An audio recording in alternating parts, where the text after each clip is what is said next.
4 or 5 years into being in Detroit, I could not find a networking group here that I liked. And like any entrepreneurial minded individual, I did what we all do. I scratched my own itch. I created one. And it turned out to be a very fast growing and one of the first hybrid real world online networking groups in the world. We had close to 10,000 people in our LinkedIn group and 6,000 people on our platform at Motor City Connect. And it really helped people that were being downsized and moved from their corporate job in 2007 through 2010. Detroit got hit really, really hard during that. What do they call it? The Great Reset. You know, it was that financial tsunami that came through and wiped everybody out a little bit. And we gave people a safe place to kind of hang out.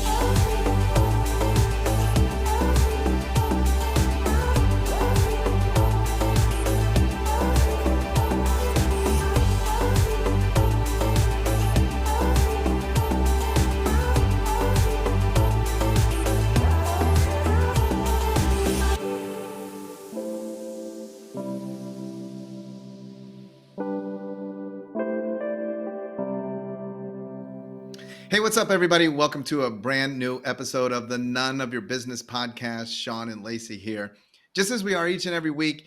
And boy, today we've got another doozy all queued up for you. Can't wait to dive in and hear all about the great things because he comes highly recommended from two of our previous podcast guests.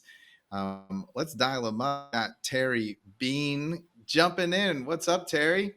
What's going on, people? Thanks for having me. Good to see you. Well, we always begin every podcast with the exact same question for our guests because it's a super important question to us. We think that a lot of times, especially people that are on a lot of podcasts that we dial up on in the podcast world and social media and on the internet, it can oftentimes seem like people just have sort of, they woke up yesterday and they were successsul. They just were maybe rolled out of bed and entered into success, right? Their parents handed them over a successful business. I mean, you were probably brought up under Tony Robbins. Yeah, you and Tony were best friends. And then, of course, I mean, this is all a piece of cake for you. And that usually is not the case. Can you tell us a little bit about how we end up here? Give us sort of the journey from when you just were getting started, the ups and downs, highs and lows, to where we're speaking to you today. I love it, man. Let me take the silver spoon out of my mouth, Lacey. Yeah. Let me yank that out real quick. You know, I had the opportunity to pull that silver spoon move. My dad had a decent business here in the Detroit area in office furniture as a Herman Miller dealer for years and years. And I don't have the eye for design. And fortunately, we all knew that early on. So it was, make your own way, son, figure it the heck out. And I remember being 17, well, actually, no, I was 20-ish, 21 in this conversation. My dad and I were at lunch, and he grabbed a salt shaker, and he said, "Look at this thing." And I said, "All right." And he grabbed the silverware, and he said, "Look at this." And then he grabbed the glass and said, "Look at this." And I said, "What are we doing here, Pop?" And he said, "I want you to think about what all they have in common." I said, "Well, they're all sitting here on this table." My dad was kind of a smart aleck, and he passed that gene quite along to me, and I appreciated that. But that wasn't what he was asking. What his point was, very specifically, was that each of those products had to be sold to the restaurant. And so he told me in that time, since I was not going to follow his original advice in 1991 of get into computer science, because that's just not my personality type, that I would probably be best suited to get into some level of sales. So I combined his advice. I got into technology sales and did that for a handful of years down in Columbus, Ohio, in the mid to late 90s. Eventually got into selling people as a recruiter and running a staffing agency. And in doing so, I learned a lot about networking. When you are a recruiter, you cannot end a phone call without getting a referral for someone to call. Otherwise, the bouncing ball game ends. So who do you know? Who should I talk to? who would be a good person to have a conversation with, all became really, really part of my conversation. It was like, questions that I would ask. I would set up the referral request in the beginning of the call. I would remind them that I was going to be asking. And by the end of the call, I was absolutely asking. And getting those referrals became the lifeblood of my business success as a recruiter. Um, I was also in a business to business networking group at the time. I became the membership chair of our chapter, then the area director of 5 chapters. I was 26, 27 years old, training other people how to network more effectively. So that all ended in 2000 when I moved from Columbus back to Detroit. Fast forward 4 or 5 years into being in Detroit, I could not find a networking group here that I liked. And like any entrepreneurial minded individual, I did what we all do. I scratched my own itch. I created one. And it turned out to be a very fast growing and one of the first hybrid real world online networking groups in the world. We had close to 10,000 people in our LinkedIn group and 6,000 people on our platform at Motor City Connect. And it really helped people that were being downsized and moved from their corporate job in 2007 through 2010. Detroit got hit really, really hard during that what do they call it? The Great Reset. It was that financial tsunami that came through and wiped everybody out a little bit.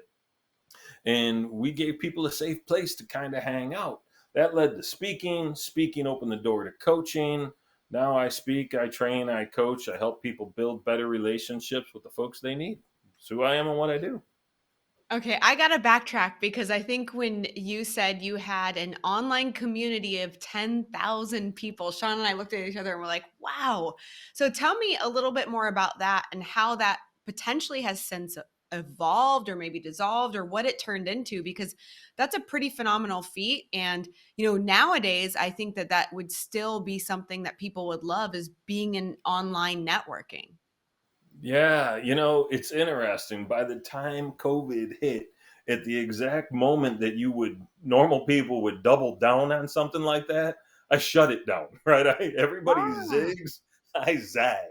I was so annoyed with it because it's too much time and energy and effort over the 15 years prior that it was funny that we're talking about Paula Ruffin. March 23rd, 2020, the state of Michigan closed down. On March 24th, 2020, I had a meeting scheduled. And because the meeting was already scheduled and I'd been using Zoom for my show for a few years, I just moved the meeting virtually and moved it to Zoom. And that day, my wife called the office. She's like, I'm using the office because we only had one in the house at the time, and said, all right, I'll just do this meeting from the bedroom. No big deal. And so I was laying there watching Doc give her great talk on brain gut health. And I was looking at the audience and the group online, and I said, I'm never doing this again. That was the moment that it ended. Not for anything Paula did. Her talk was phenomenal. But the idea of staring at everybody so tiny, little did I know Yeah. I'd be doing it all the flipping time. Right. But it was one of those things where I was like, man, this is not how I want to spend time and energy.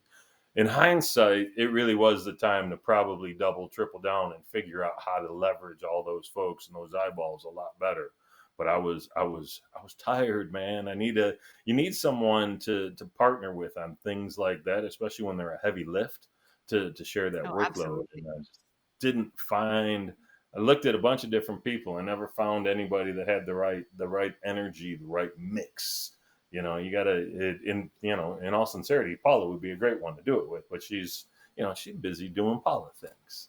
That's right. So what was next for you after that? You shut it down, then where do you go? Virtual training, right? Sitting in this chair, teaching people how to leverage their network, teaching people how to leverage social media and the tools and build their brand and their thought leadership. All of those things became really, really important and prominent. And so I spent a lot of time doing that. I still had some coaching clients. And then at one point, one of my clients that I had been coaching in the insurance space, uh, honestly, kind of threw me a lifeboat. I didn't think of it as such at the time, but he had a problem with his VP of sales. And I said, man, you gotta do something different. I'm a former recruiter. I'll find you the right guy, and we'll put a list together of people that have the right qualities, the right qualifications, the right attitude and aptitude, and you're going to lose sleep over who to pick. He said, I love that idea. Make sure your name's on the list. And I said, bro, that's not what part of qualities and qualifications did you miss, man? I can barely spell insurance. He's like, we can teach you that. So I went in and worked with him for about a year and a couple of months. And in the time, it was supposed to be a 4-year exit. We ended up selling it within about 11 months. So then I stopped everything I was doing, totally reverse course. And then a year and a few months later, I was like, oh, look, I guess I'm back doing what I was doing. So, which is really, And here we are. yeah, I love it. exactly. Well, I was kind of browsing through a lot of the information that you put out there. And, Sean and I are both coaches, consultants, kind of this idea. People ask us what you do. I always say business consultant. What do you say? Yeah, Business consultant. But I love that you've kind of come up with this terminology, coach sultant. So can you expand on that? Because I think that's really important for anybody out there that's trying to elevate their business to, number one, understand the difference between the two. And then number two, understand actually what you do and how you apply them both. I appreciate that. Wow, you really did some research. Good job. Gotta do research. I love it. I love it. So for me, a really good coach uses their questions to do the heavy lifting, right? A great coach isn't going to tell you what to do. A great coach is going to be like an attorney and lead you to a logical conclusion.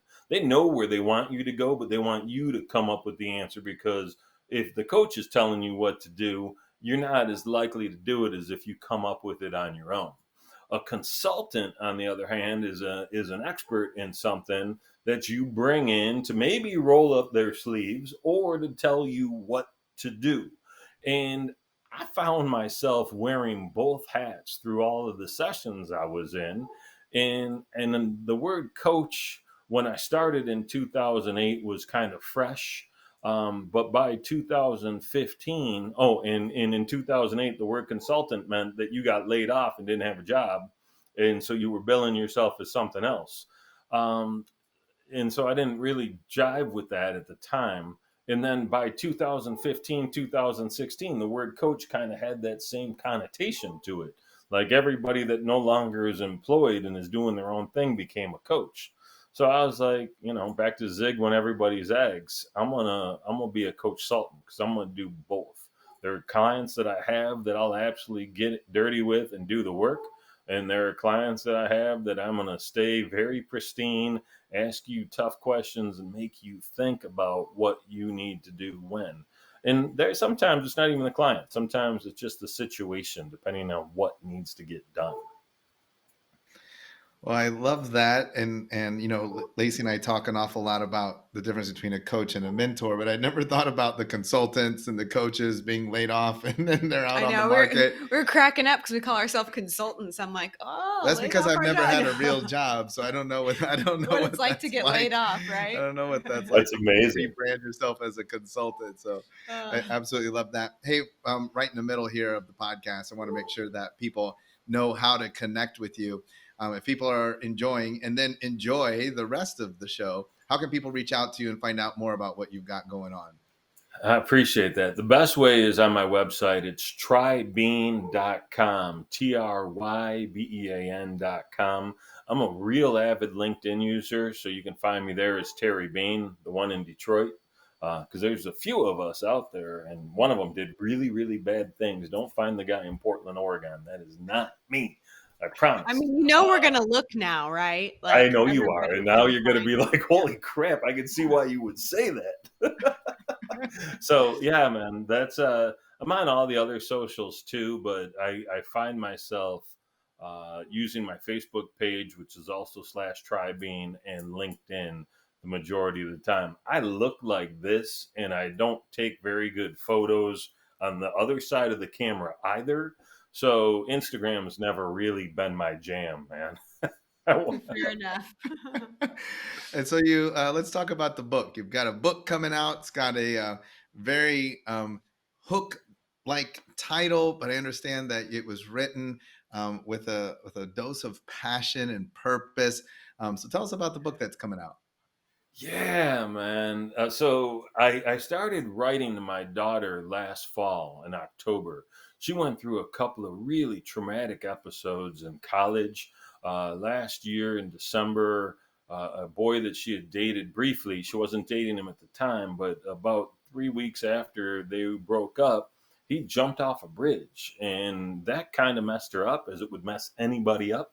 And then fast forward 8 months in the September-ish time frame, her roommate overdosed on a bunch of pills, and she had to like resuscitate this girl in their apartment. And so those two things happening to a 19, 20-year-old girl less than a year time frame was rough.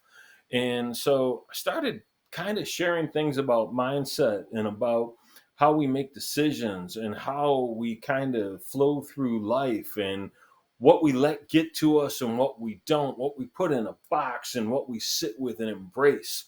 And as I was writing these things to her, I was about 10 entries in, consider them like individual blog posts. I said, "Is this helpful?" And she said, "Dad, no one's ever taught me this stuff. I don't understand why we don't learn these things." And it was, a combination of lessons I've learned from observing and from reading and, being esoteric and into the metaphysical woo woo space a little too much, probably. And she's like, I just wish someone else would have shared this with me. I've talked to my friends about it, and none of them know it too. And I said, "What do you think if we turn this into a book? Do you think it would help people?" And she said, "Yeah, for sure." And so I would title each one of those little blogs, and it was originally going to be just called Mindset Matters. But as I wrote one of the posts, it was called Finding Harmony in the Fucks You Give. And like any band that's put together an album where they take the title of a song or a lyric from the song and they name the entire album that's what happened. It was like the title of the book came from just writing the book and taking time and taking account of what really matters in your life, how to make better decisions and be clear on them, really became the driving force. And so it's geared toward, her. She's 20.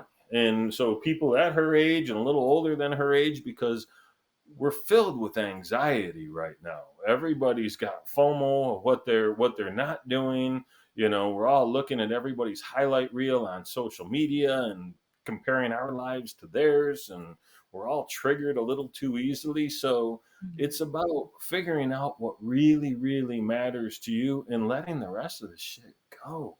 Gosh, so I love that because, a lot of times we in our own lives, we go through our own trials and tribulations and we learn so many life lessons and then we take them for granted, right? And we forget that people haven't had the same experiences to learn those. So I love that you put that like into a beautiful collaboration for people to journey through to be able to learn those in advance before having to experience them. So that's so beautiful. I got to ask though, where can people get the book?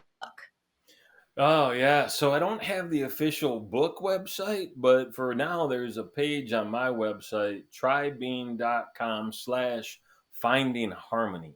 So in there's a couple of videos. Yeah, I tried to keep that part cleaned up a little bit, right? Uh, there's some videos of me talking about what's in the book, and I did some Facebook lives from a promotional standpoint, so they'll be able to see it. The one thing that drives me the most nuts, though, is like I modeled all of the behaviors in this book for 20 years, right? I shared with this is the book is who I am. And but my kid didn't pick up on it. And one day it dawned on me, I never connected the dots for her. I was showing her all these things. I was being the person that can do these things, but I never really explained why they matter. And so like because you're looking at your life when your kid does something messed up, it's a reflection on you. And so I'm like, where did I go wrong? it was the idea of making sure that the underlying why was very clear. So it was a good lesson for me too. I've learned a lot through the process. That's something that's so interesting that you say that, because that's something that we have learned actually in from even a leadership standpoint. So if you're out Mhm. there and you have a business or you have team or you hire on individuals, so oftentimes we're just like, here's what you do without the underlying why behind it. And we found that when we made that tweak of telling people the why behind it, they just got the lesson and the reasoning so much better and they were able to execute faster. So that's not just something with our kids. I mean, that's something that you can expand out into any position of leadership that you have, right? Well, I love that. It was mindset matters, and I we know. use that a lot. All of our workshops are something matters. Yeah. Sales matters, money Marketing matters, matters, money relationships matters, matter. mindset, time That's why matters. time matters. I love that. So if somebody goes to trybeing.com and they're hanging out there, they're going to see a lot of TEDx stuff on there. Let's talk about your, because where does that fit in? I mean, you have this such an interesting journey, but then just all of a sudden, boom, Tedx Detroit. 10x. Tedx Detroit, yeah.